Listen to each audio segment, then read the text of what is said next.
La Biblia dice en San Juan capítulo 5 versículo 39: escudriñad las escrituras, porque a vosotros parece que en ellas tenéis la vida eterna, y ellas son las que dan testimonio de mí.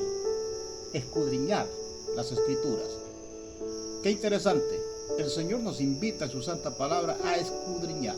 Escudriñar va más allá de leer, y nosotros no debemos de quedarnos leyendo las escrituras, sino que con anhelo debemos escudriñar cuidadosamente. En esta hora yo quiero traer una reflexión sobre ese tema: realidades bíblicas o argumentos humanos. Realidades bíblicas o argumentos humanos. ¿Se ha puesto a pensar usted por cuántas veces mientras habla con una persona y tal vez está tratando de enseñarle, qué le enseña? ¿Argumentos humanos o son realidades de la Biblia? Yo quiero decir que en esta tarde, en esta noche, hay una serie de versículos bíblicos que el legalismo distorsiona o tuerce para su propia conveniencia. Por ejemplo, como número 1, Romanos 10:4, donde dice: porque el fin de la ley es Cristo para justicia a todo aquel que cree. Categóricamente la Biblia dice, el apóstol Pablo, el escritor de esta carta, porque el fin de la ley es Cristo. O sea que con la muerte de Cristo en la cruz del Calvario y llegado el día de Pentecostés, toda la efervescencia de aquella ley y aquel enfoque que tenía allá en el antiguo pacto quedó atrás. Hoy la ley tiene un nuevo enfoque, es la ley convertida en gracia. Como número 2, Gálatas 3:10, donde dice: porque todos los que dependen de las obras de la ley están bajo maldición, pues escrito está: maldito todo aquel que no permaneciere en todas las cosas escritas en el libro de la ley para hacerlas. Categóricamente la escritura dice, y es el mismo Pablo, nada más que esta vez escribiendo los Gálatas, dice: porque todos los que dependen de las obras de la ley están bajo maldición.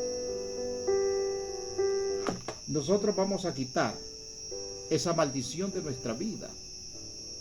Nosotros no vamos a tener esa maldición en nuestra vida haciendo las cosas que dice la ley, o nos vamos a enfocar en nuestra salvación a través de la ley, cuando sabemos perfectamente que la ley es un ministerio ya caduco, un ministerio ya pasado. Cualquiera podría decir, quiere decir que la ley ya no existe, ¿cómo no? Pero el enfoque que la ley tiene hoy es muy diferente al enfoque del Antiguo Testamento. La ley es una de las 7 dispensaciones que encontramos en la Biblia. A la ley mosaica también se le conoce como el pacto mosaico o pacto mosaico. Este es un pacto que Dios hizo con su pueblo o con el pueblo de Israel a través de Moisés allá en el monte Sinaí. Esta dispensación es la que aparece después de la dispensación de las promesas. Y este es un pacto que Dios hace con un pueblo en particular, el pueblo de Israel. En Éxodo 19:5, Él le dice a los israelitas: ahora pues, si diereis oído a mi voz y guardareis mi pacto, vosotros seréis mi especial tesoro sobre todos los pueblos, porque mía es toda la tierra. Vosotros seréis mi especial tesoro sobre todos los pueblos, porque mía es toda la tierra. Entonces se ve claro aquí que el compromiso del Señor es con los hebreos, es con un pueblo en particular, que esto no tiene nada que ver con las naciones gentiles, pues Dios en su plan redentor ya tenía preparada otra forma para salvar a las naciones gentiles. Entonces no es lo mismo el trato de Dios con los hebreos que el trato de Dios con los gentiles. No podemos a través de una mezcla de la ley y la gracia ser salvos ahora. La ley es la ley y la gracia es la gracia. Debemos conocer un poquito las dispensaciones y sus diferencias para poder enseñar la palabra de Dios con eficacia. Cuando no tenemos un conocimiento muy claro acerca de las dispensaciones, pues revolvemos el asunto. En cierta ocasión yo estaba hablando con alguien y le dije que si sabía dispensaciones. Me dijo que ni tan siquiera existía esa palabra en la Biblia. ¿Qué tuerce? La verdad es que sí, la Biblia lo enseña. La Biblia lo enseña en el capítulo 1 de la epístola a los Efesios. Allí claramente habla de esa dispensación que se llama gracia. La ley como dispensación duró unos 1500 años, 400 años bajo la administración de los jueces, luego 500 años como reino bajo los reyes y 600 años desde el cautiverio hasta la venida de Cristo.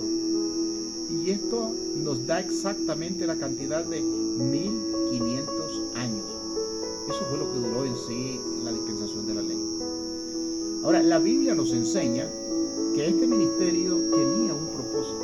Gálatas 3:24 dice: de manera que la ley ha sido nuestro ayo para llevarnos a Cristo, a fin de que fuésemos justificados por la fe.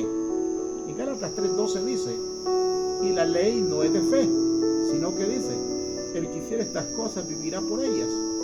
Cuando hablamos de fe, estamos hablando de la gracia, pues no hay gracia sin fe, ni fe sin gracia. La fe y la gracia trabajan juntas, se amalgaman para la salvación del hombre en este tiempo, para nuestra salvación, la cual no depende ya de las obras de la ley.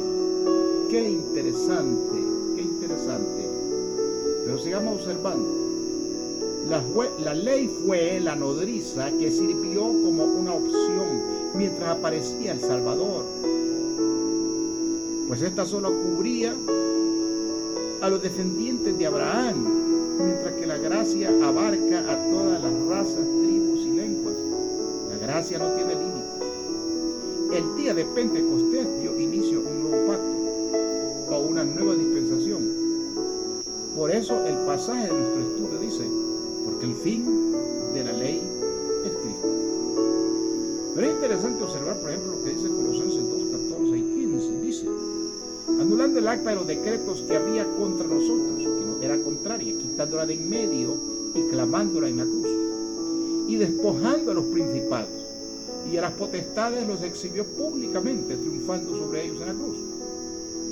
La Escritura aquí nos dice que todo lo que nos era contrario en este pacto quedó clavado en la cruz, con la crucifixión de nuestro Señor Jesucristo.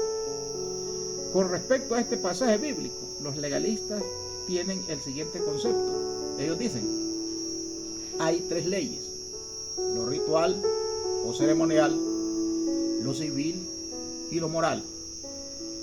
Pero este es un tremendo error, porque lo que ellos aquí están haciendo es dividiendo la ley para de esta manera tratar de probar que hay que guardar el sábado para ser salvo.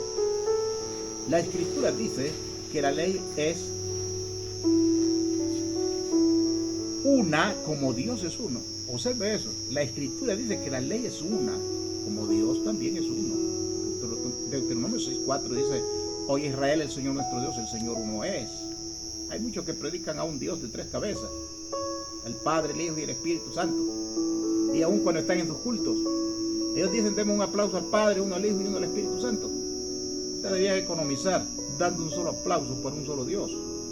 Jesucristo es Padre como Creador, es Hijo como Redentor y es Espíritu como Consolador. Pero Él es uno y uno es su nombre. Y la Biblia dice que su nombre es el nombre sobre todo nombre. Hechos 4:12. La ley entonces es indivisible, como Dios es indivisible. Isaías 33:22 dice que el Señor es nuestro legislador y como legislador Él es el creador de la ley. Ahora en el Nuevo Testamento encontramos a Santiago 4:12, dice: uno solo es el dador de la ley, que puede salvar y perder. Pero ¿tú quién eres para juzgar a otro?